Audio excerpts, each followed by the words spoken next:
Is life about the journeys taken or the destinations reached? Yes. Destinations can be goals, targets, achievements, lessons to learn. I'm just going to use the generic term destinations to mean any and all the above. Heading to something that is a destination point.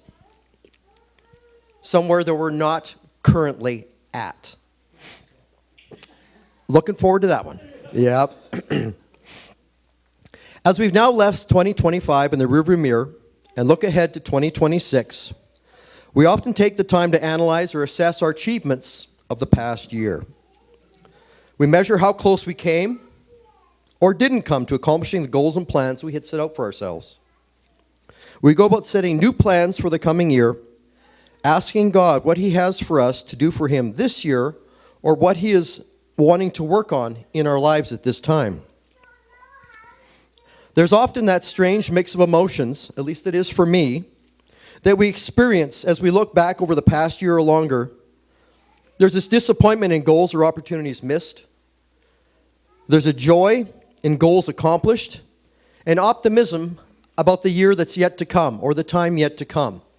It's a strange feeling. You kind of look at each and they all blend together. And to me, I almost call it it's anticipation. We're looking ahead through glasses from behind, which doesn't make any sense, but I don't know how else to explain it. Too often, though, we have a problem. We only measure how we did in accomplishing the goals we were trying to reach, instead of looking at the progress we made along the journey of getting to said destination, goal, achievement. Call it what you will for where you were headed or wanted to get to. To reach any destination requires us to take a journey. Like they say, the journey begins, or getting to a destination begins with the first step. You've got to be moving.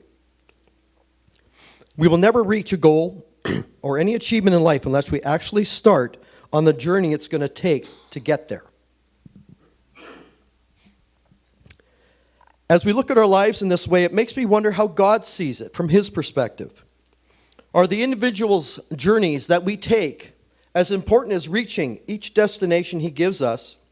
Or is God possibly more interested in our day-to-day journey than with the destination at the end? This morning I would like us to follow along with Jonah. It's not not a lot of sermons on Jonah. It's kind of another story in the Bible, very short. But I want to take a closer look at the journeys he took to learn what God wanted to teach him, and by extension, teach us, and its application to us. When I read Jonah, to me, it's like looking at myself in a mirror. He's probably the most relatable prophet to me that I can come across. He's an interesting character, to say the least. He kind of reminds me of Mr. Bean. That's kind of who I see in my mind's eye when I read Jonah. And I don't think I have to say any more on that. Jonah 1:1-4. Let's start on our journey, on our travels with Jonah. The Lord gave this message to Jonah, son of Amittai. Get up and go to the great city of Nineveh. Pronounce my judgment against it, because I have seen how wicked its people are. But Jonah got up and went in the opposite direction to get away from the Lord. He went down to the port of Joppa, where he found a ship leaving for Tarshish. He bought a ticket and went on board, hoping to escape from the Lord by sailing to Tarshish. Jonah was a prophet. This wasn't his first rodeo. Doesn't say, first message ever given. Jonah in trepidation. Oh Lord, what do I say? None of that. It's like he knew the drill. He knew what was supposed to be happening. But what does he do? God says one thing. He's going to run away. So destination.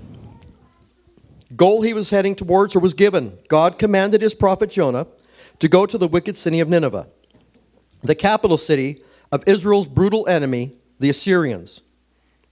Instead, Jonah headed off in the opposite direction, Tarshish, which is most likely what we call now modern-day Spain. So the best way I could put that in a bit of perspective for you, because you can't really see a map, it's like God told you to go to Vancouver Island, in reference to where it was not too terribly far away. But you decided you were going to go in the opposite direction. You were going to go to Newfoundland. You weren't just going to go to Calgary. Like you were heading off grid.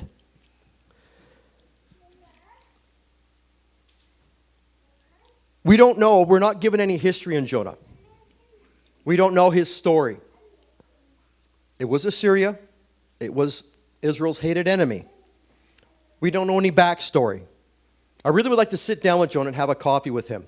So I'm pretty sure he had a pretty interesting backstory to his reaction to what God asked him to do. So Jonah's journey. God's plan was to use the journey to teach Jonah that God's mercy and grace extended to all peoples of the earth, even Israel's most hated enemy, the Assyrians. So we read in Matthew 5, 43 to 47, "You have heard the law that says, 'Love your neighbor and hate your enemy.' But I say, love your enemies. Pray for those who persecute you. In that way, you will be acting as true children of your Father in heaven. For he gives his sunlight to both the evil and the good. And he sends rain on the just and the unjust alike. If you love only those who love you, what reward is there in that? Even corrupt tax collectors do that much. If you are kind only to your friends, how are you different from anyone else? Even pagans do that." As I said, we're going on this journey with Jonah, so what applied to journey, or to Jonah, applies just as much to us. And I hope these lessons that Jonah holds are something that if we haven't quite caught them yet, we will. So God doesn't ask us to go on some of the journeys that Jonah had to travel to learn these really simple, basic truths. Proverbs 25, 21, and 22. "If your enemies are hungry, give them food to eat. If they are thirsty, give them water to drink. You will heap burning coals of shame on their heads, and the Lord will reward you." And again, in Ephesians, God has a lot to say about this. Ephesians 4, 31 to 32, "Get rid of all bitterness, rage, anger, harsh words and slander, as well as all types of evil behavior. Instead, be kind to one another, tender-hearted, forgiving one another, just as God through Christ has forgiven you."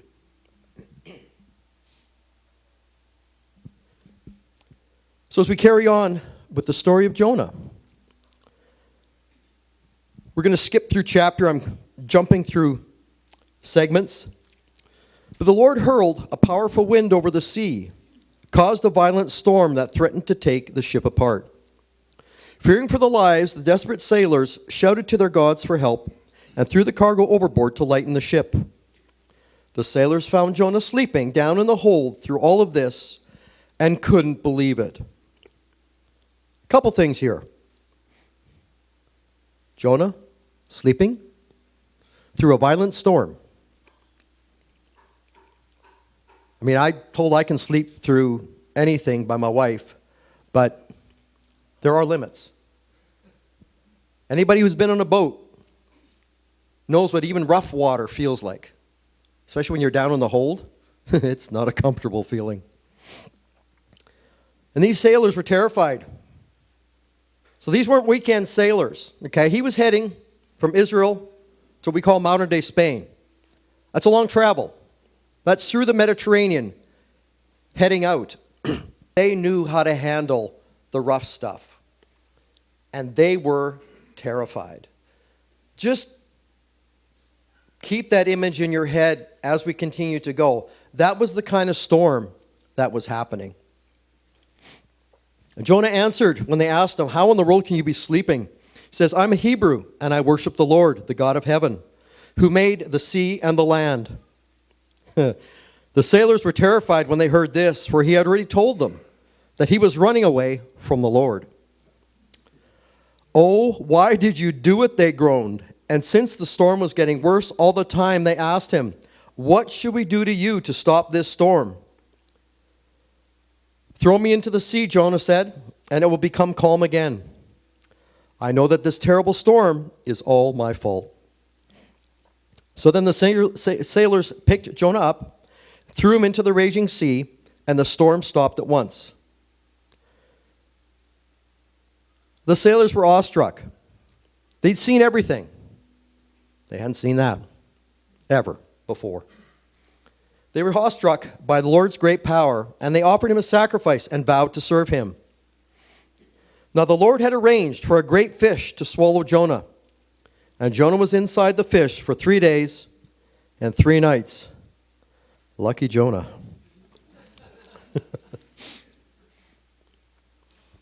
You know how fish smells on the outside? Can you imagine what it smells like on the inside? That's all I can think of. Oh, man. So, lesson, destination at this point.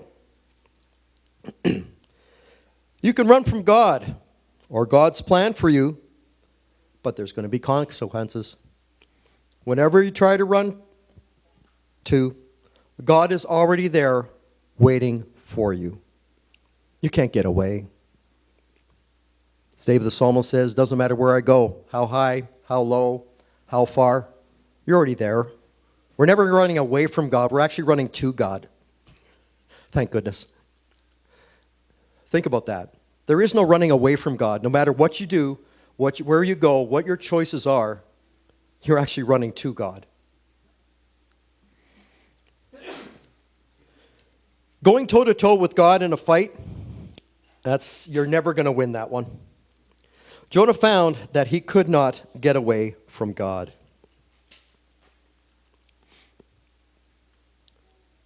So what was his journey to realizing he couldn't get away from God?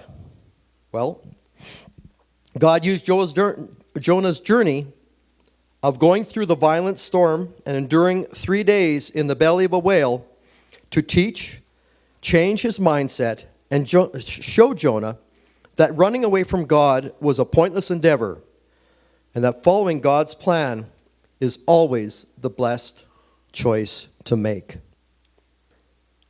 Jonah's heart finally softened enough. Didn't soften all the way, but it softened enough for him to agree to God's plan for him. As we read the second half of his prayer in Jonah 2, verses 7 to 10, as my life was slipping away, I remembered the Lord. He was a prophet. It took that long before he remembered the Lord. Again, Mr. Bean all the way. And my earnest prayer went out to you in your holy temple. Those who worship false gods turn their backs on all God's mercies. But I will offer sacrifices to you with songs of praise, and I will fulfill all my vows. For my salvation comes from the Lord alone. Then the Lord ordered the fish to spit Jonah out onto the beach. Jeremiah 29:11 says, for I know the plans I have for you, says the Lord. They are plans for good and not for disaster, to give you a future and a hope. God's plans are always for our good. Even for us, if it looks like we're heading into a worst possible scenario or situation, if that's God's plan, we can know that really is the best way, the best direction for us to be heading. Romans 8:28 says, and we know that God causes everything to work together for good to those who love God and are called according to his purpose for them.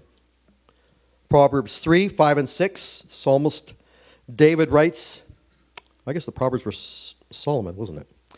Trust in the Lord with all your heart. Do not depend on your own understanding. Seek his will in all you do, and he will show you which path to take.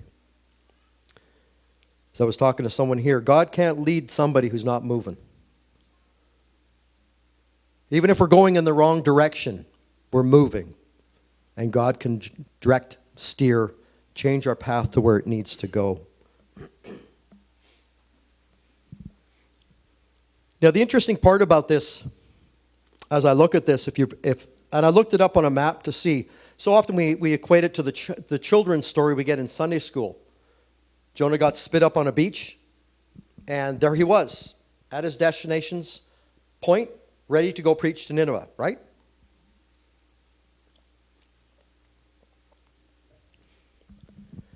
Well, if you actually go look at a map, it doesn't quite work that way.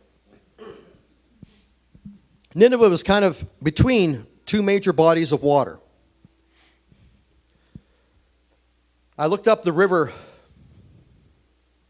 Tiberias, I believe is what runs past Nineveh. It usually runs at about 3 to 4 feet deep. Some places, maybe 10.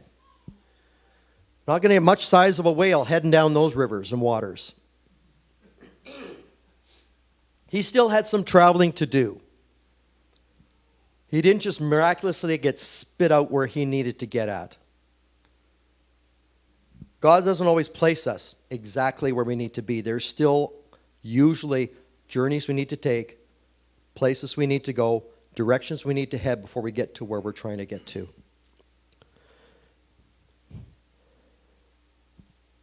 So Jonah was spoken to a second time. Jonah 3, 1-4, the Lord spoke to Jonah, said, "Get up and go to the great city of Nineveh and deliver the message I have given you." This time, Jonah obeyed the Lord's command and went to Nineveh, a city so large that it took 3 days to see it all. On the day Jonah entered the city, he shouted to the crowds, 40 days from now, Nineveh will be destroyed. And I'm pretty sure he wasn't too sad to make that pronouncement. So Jonah's journey in accomplishing what he'd been set out, or the order he'd been given to do. Jonah was angry with the entire situation. You can really sense that bubbling underneath in the background. He was angry that God was going to spare the city, making him look bad because his prophecy was not going to come true. And to make matters worse, the shade he had found while waiting to see his enemy destroyed died, and he was thoroughly miserable and angry. As we read the end of Jonah chapter 3, heading into 4, then the Lord saw what they had done and how they had put a stop to their evil ways. He changed his mind and did not carry out the destruction he had threatened. This change of plans greatly upset Jonah, and he became very angry. So he complained to the Lord about it. "Didn't I say before I left home that you would do this, Lord? That is why I ran away to Tarshish," justifying his disobedience. "I know that you are a merciful and compassionate God, slow to get angry and filled with unfailing love. You're eager to turn back from destroying people." Now he gets a bit dramatic. "Just kill me now, Lord. I'd rather be dead than alive if what I predicted did not happen." A little bit of a diva, don't you think? Woo! That doesn't sound like any of us, right? Yeah. But the Lord, he brought a leafy plant to grow, give him some shade, give him some comfort. He's waiting to see. Maybe God would change his mind. Maybe he'd have a front row seat on the destruction that was going to happen, and it would happen. But God caused a worm to come along, take the plant away. Now he's really ticked. Hot wind comes along. He's getting fried, both from the sun and from the wind. And he says, "Death is certainly better than living like this." And God said to Jonah, "Is it right for you to be angry because the plant died?" "Yes," Jonah retorted, "even angry enough to die." He's still there. We often take this same journey of pettiness and anger towards God when he doesn't do what we feel he should be doing, either for us, in us, or through us. In the situations we're in. Can anybody raise their hands to that one? In varying degrees, if we be honest. And the final destination we're given in Jonah. Jonah 4, 10 and 11. Again, this is goal to reach, thing to learn, lesson to learn. The Lord said, "You feel sorry about the plant, though you did nothing to put it there. It came quickly and died quickly. But Nineveh has more than 120,000 people living in spiritual darkness, not to mention all the animals. Shouldn't I feel sorry for such a great city?" God was working on Jonah's heart to soften it and to accept the fact that God does not want anyone to die without knowing him personally.